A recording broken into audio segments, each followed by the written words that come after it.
اگر pregnant women میں یہ وائرل انفیکشن چل رہے ہیں تو اس کے لیے کیا کرنا ہے ڈاکٹر صاحبہ؟ یہ تو آپ نے بڑا ہی ایک کوشچن پوچھا ہے جس میں کہ جواب دیتے دیتے شاید ہمارا ٹائم ہی ختم ہو جائے. بالکل. کچھ وائرسز تو ہیں نا یہ فلو کے, ہاں جی, اور کچھ وائرسز جیسے کووڈ ہمارے ہاں آیا تھا, اب بھی بڑا کامن ہے.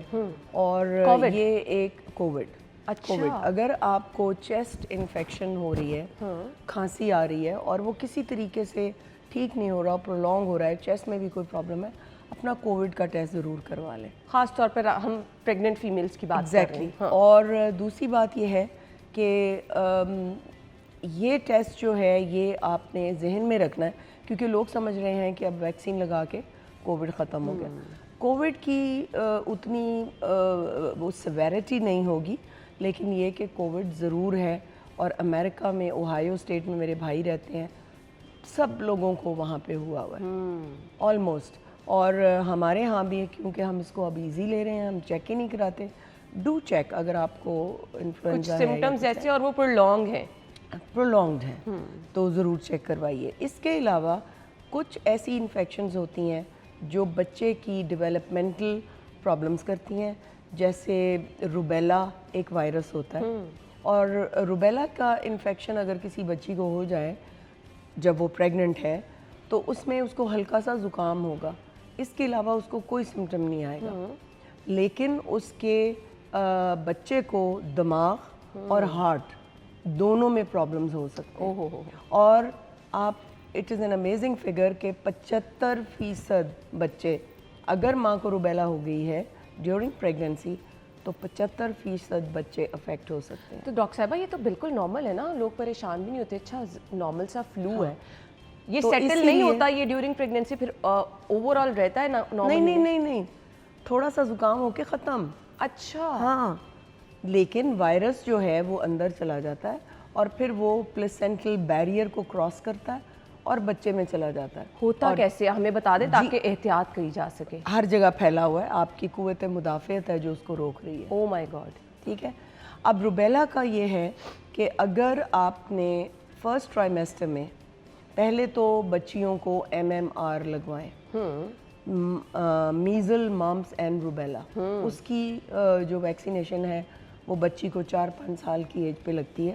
اگر آپ نے وہ لگوا دی وہ ساری عمر روبیلا سے سیف ہو جائے گی. گھر میں جو میڈیسن پڑی ہیں, پیناڈول کھا لی, بار بار کھا لی, بچوں کے سیرپ پڑے ہیں, اچھا یہ تو بالکل مائلڈ سے ہوتے ہیں تو پی سکتے ہیں آپ پریگننسی میں, اس طرح کی دوائیاں؟ Panadol is the safest medicine. Okay. مطلب جو پیراسیٹامول ہے جی وہ کیٹیگری اے میں آتی ہے. اوکے. ابھی تک وہ کیٹیگری اے میں ہی ہے. کوئی ڈرگ کیٹیگری اے میں, ایک صرف شاید پیراسیٹامول ہے اور ایک شاید کسی اور نے ایکسٹینڈ کیا ہے, تو باقی سب بی کیٹیگری اور اس سے نیچے ہے ڈرگس ڈیورنگ پریگننسی. تو Panadol is safe, you can take it. اور سیرپ میں آپ دیکھ لیں کہ کوئی ڈیٹریمنٹل چیز تو نہیں ہے, لیکن یہ کہ پیناڈول آپ لے لیں وہ بالکل ٹھیک ہے. گائنی ریلیٹڈ ایشو جو بچیوں کو شادی سے پہلے ہوتے ہیں, بڑی ینگ ایج میں ہوتے ہیں اور ہم اس کو اگنور کر رہے ہوتے ہیں, ڈاکٹر صاحبہ کچھ بتا دیں تاکہ ہم چاہتے ہیں کہ سننے والے لوگ ریلیٹ کریں, اگر ان بچیوں کے ساتھ یہ پرابلمز ہیں تو انہیں فوری طور پہ ایڈریس کیا جا سکے. میں کوٹ تو کل پرسوں کا ایک کیس کر سکتی ہوں. ہمارے ہاں یہ رواج ہے کہ اگر کوئی رسولی یا کوئی اور پرابلم آپ کی نظر میں آئے تو کہتے ہیں کہ اس کو ہش کارپٹ کے نیچے چھپا دو شادی کے بعد, کیونکہ وہ تو رشتہ ہی نہیں کریں گے. بہت انفارچونیٹ ہے واقعی. زیادہ تر اس کو رکھ چھوڑتے ہیں کہ شادی کے بعد ایڈریس ہوگا یہ پرابلم, اور اس وقت تک وہ اتنا برا ہو جاتا ہے. یعنی میں نے ایک بچی کا بالکل یہ سب کاسٹل مارجن تک ٹیومر آیا ہوا, اور میں یہ سوچ رہی تھی کہ اس کو اب کیسے. انہوں نے کہا جی ہم نے جس ڈاکٹر کو دکھایا وہ کہتے ہیں کہ بچے دانی ساتھ نکلے گی, میرڈ فار 3 months. اور آپ کا ہم نے سنا ہے کہ آپ بچا لیتی ہیں بچے دانی. تو ایک سرجن نے اوپن اینڈ کلوز کیا ہوا تھا انآپریبل کہہ کے کہ یہ آپریٹ نہیں ہو سکتا. تو الحمدللہ 4 گھنٹے کی سرجری کے بعد ہر چیز الگ الگ تو ہو گئی, لیکن اس میں انتڑی بھی زخمی ہو سکتی تھی, پیشاب کی نالی, مثانہ, سب کچھ تباہ ہو سکتا تھا. لیکن الحمدللہ درود شریف پڑھتے پڑھتے اور اس کو ہم نے ٹھیک کر لیا. لیکن میرا یہ مشورہ ہے, یہ میں ایجوکیٹ کرنا چاہتی ہوں کہ صرف اس لیے کہ اس کا رشتہ طے نہیں ہوگا آپ اس کو اتنی اذیت میں رکھ رہی ہیں اور پھر اس کو بانچ کر رہے ہیں. پھر تو بچہ نہیں پیدا کر سکے گی اگر آپ یہ کریں گے. خرابی اتنی زیادہ ہو جائے گی کہ پھر تو ہمارے بس میں نہیں رہے گا اس کو ٹھیک کرنا. تو اس لیے ڈاکٹر صاحبہ مجھے یہ بتا دیجیے گا کہ ہم کیونکہ گائنی سے ریلیٹڈ ایشوز ڈسکس کر رہے ہیں اور وہ جو کہ شادی سے پہلے بچیوں کو ہوتے ہیں اور انہیں نہیں پتہ ہوتا, اب اس میں ایک بہت بڑا مسئلہ ہم دیکھتے ہیں, یہ جو پانی والی تھیلیاں بن جاتی ہیں, یہ نارمل ہے؟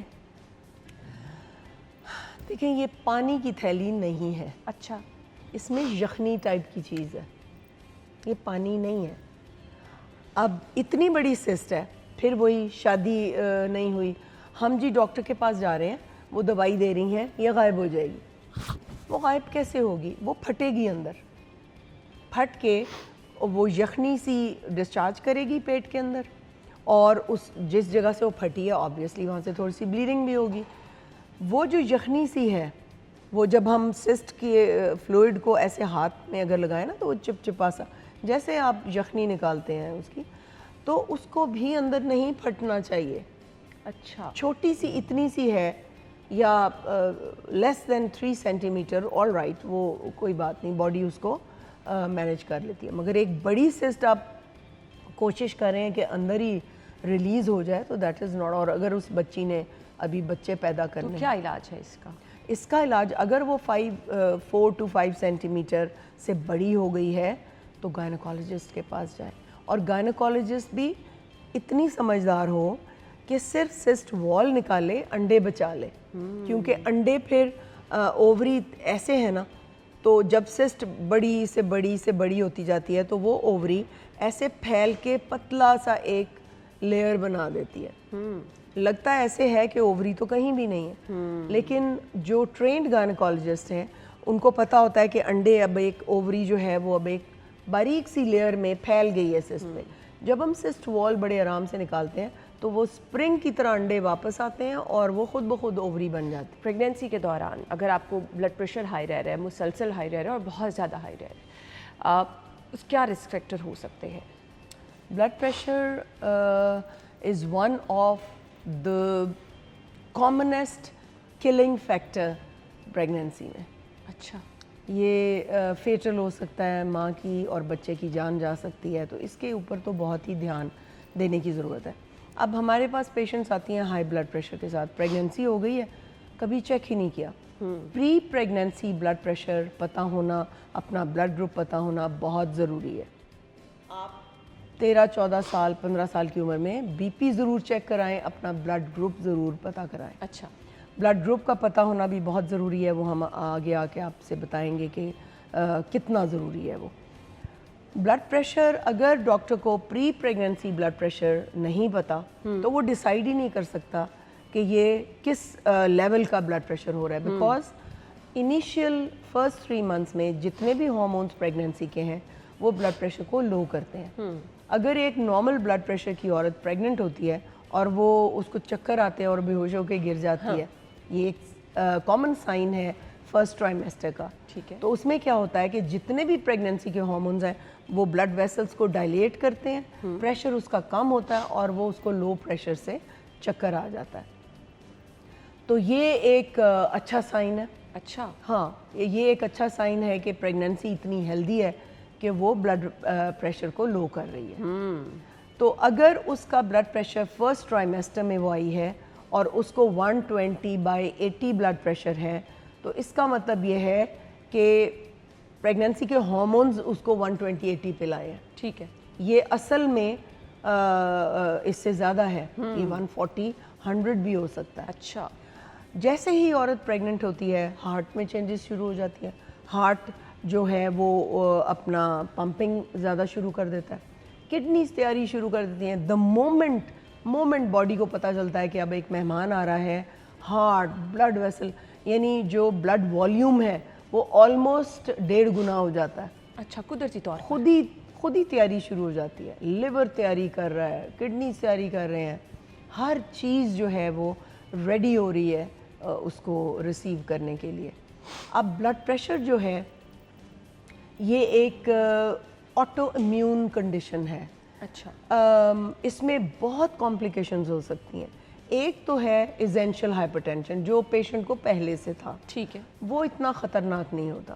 جو پریگننسی انڈیوسڈ ہائپر ٹینشن ہے جو 20ویں ہفتے کے بعد ماں کو ہوتا ہے, وہ انتہائی خطرناک ہوتا ہے. بہت زیادہ کھانا, ہم کہتے ہیں اچھا ہیلدی ہوگی خاتون بھی بچہ بھی, تو بہت زیادہ کھانا کیا سیف ہوتا ہے؟ اور آپ ہر چیز کھائے جا رہے ہیں, فروٹس کھا رہے ہیں, روٹیاں کھا رہے ہیں,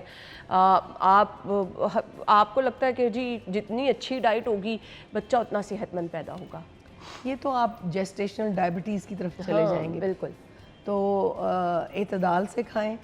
شروع میں تو اتنا سا ہوتا ہے بچہ فرسٹ ٹرائمیسٹر میں, اس نے کتنا کھا لینا, ٹھیک ہے, لیکن آپ ڈائٹ ایسی لیں جس میں میں یہ کمپنیز جو میڈیکل کمپنیز تھی نا, ان کے جو پروڈکٹس ہوتے تھے کہ جی ماں کو یہ دودھ پلائیں, ہم ڈبہ لے کے آئے ہیں تو یہ بڑا اچھا ہے اور بچے کی نشو و نما کے لیے, پہلے میں اس کے اگینسٹ تھی. میں ان میڈیکل کمپنیز سے ملتی نہیں تھی کہ یہ تو ایسے ہی غذا کھائے, اچھی غذا کھائے. نہیں, ہماری ڈائٹ اب ایسی ہو گئی ہے کہ پیسٹیسائڈز اس کے اوپر چھڑکے ہوئے ہیں اور برے حال ہے, اس میں سے تو آپ وہ اخذ ہی نہیں کر سکتے کوئی چیز. تو اس لیے میں ان کو پروڈکٹس آتی ہیں مارکیٹ میں جن میں انہوں نے ہر چیز وہ ڈالی ہوئی ہے جو بچے کی نشو و نما کے لیے ضروری ہے. ان میں سے جو برانڈز آپ کو اچھے لگتے ہیں ان کو ضرور مدر کو فرسٹ ٹرائمیسٹر میں دیں, تاکہ بچہ جو ہے, اتنے زیادہ ایب نارمل بچے آ رہے ہیں. میں نے اپنی جوانی میں کبھی آٹزم کا نام بھی نہیں سنا تھا. اب ہر پیشنٹ جو آ رہی ہے اس میں یا آٹزم ہے یا ان کے گھر کہیں نہ کہیں ایک ایب نارمل بچہ ہے, سی پی چائلڈ ہے, ایب نارمل بچہ ہے, مینٹلی وہ ٹھیک نہیں ہے, فزیکلی ٹھیک نہیں ہے. تو اس لیے ڈاکٹر سے کہیں کہ ہمیں کوئی سپلیمنٹ دیں جس میں ساری چیزیں ہوں جو بچے کے برین, مسلز, ہڈیاں, ہر چیز کو ڈیولپ کریں. بالکل. تو یہ چیزیں آپ کو ضرور جو ہے وہ دھیان میں رکھنی ہے اور اپنی ڈاکٹر کا انتخاب سوچ سمجھ کے کرنا ہے.